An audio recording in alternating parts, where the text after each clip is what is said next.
this being a great chance for us to just change the momentum, get a big-time rivalry win, 3 points on the board, and get us kind of in a good mode going into a really tough stretch for the next 3 weeks with a midweek game for each of the 3 weeks. So it's going to be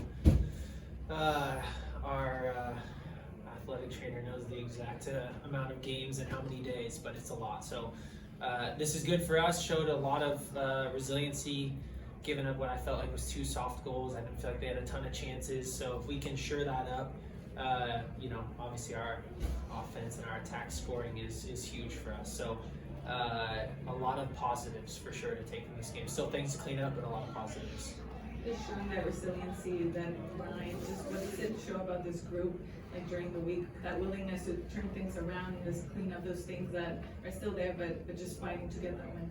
Yeah, we know we have that DNA, and it's the type of team that you need to go far in this league and to win trophies. And so being able to show that, I think now at this stretch of where we've been, the kind of season we've had, the amount of things, side tournaments we've been fighting for, to show that resiliency now, I think is going to be huge for us as we make a push for top spot in the West, make a push for the MLS Cup. So yeah, really proud of the guys. As soon as I get into that spot with the ball at my feet, I just get so excited. Try to make the best decision in the moment. It's not always easy. Sometimes you're so excited, you're wanting to do something yourself. But for that specific play, Carlos was trying to feed it through to Denis, hits off my foot, comes down in front of me, and it's just 1v1 at that point. And so the best option for me was to do what I did, which was cut inside and take a shot. I was able to get the shot off quickly so Bond could set his feet. And so sometimes it's try to tell the strikers that it's not all about the beautiful curved whip, Carlitos back post. It's like, man, if you can get a solid shot off, keep it low, keep it on the ground, make the keeper make a save, they go in a lot more often than they don't. So you gotta ask the guys, but I'm known for a good shooting drill for sure. Yeah, a good little half volley. Ooh. Yeah. Steve was just in here talking about the last little stretch, whatever you guys want to categorize it as. Talked about it's like riding a bike. Sometimes you get flats, but you repair them. What did it feel like internally when you guys are going through these games, not getting wins, maybe getting frustrated at little things that didn't go right, that typically would go right for you guys, and be able to turn it around like you guys did tonight? Yeah, football's tough because sometimes you do all the things right and make 1 or 2 mistakes and you get punished for those mistakes. Other times you make 5 mistakes and don't get punished once. We felt like a lot of the last 3-4 games has been making a couple mistakes and getting punished for those mistakes.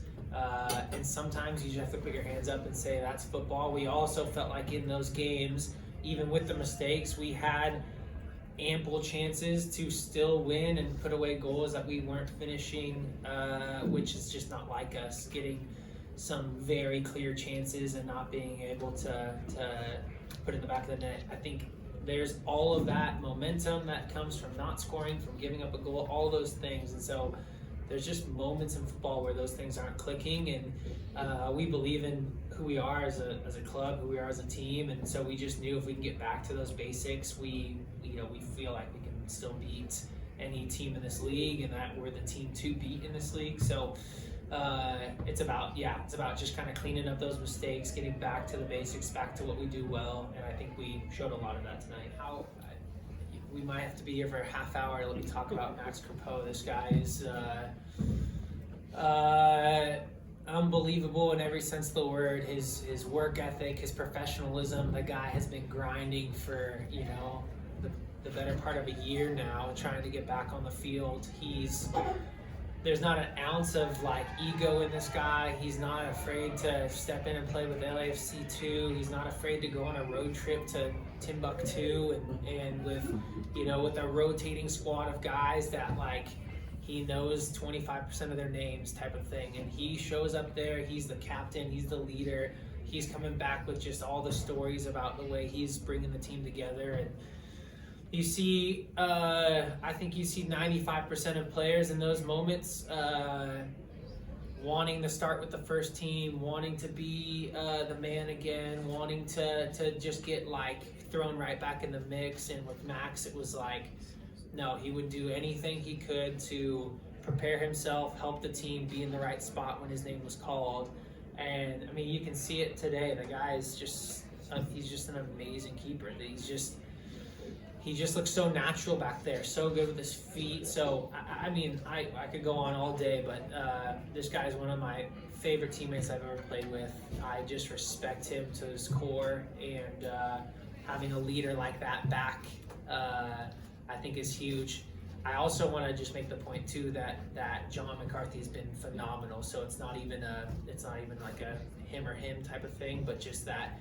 I think both those guys are huge pieces to what we do here, and I just, it's just an honor watching Max go through what he had to go through to get back.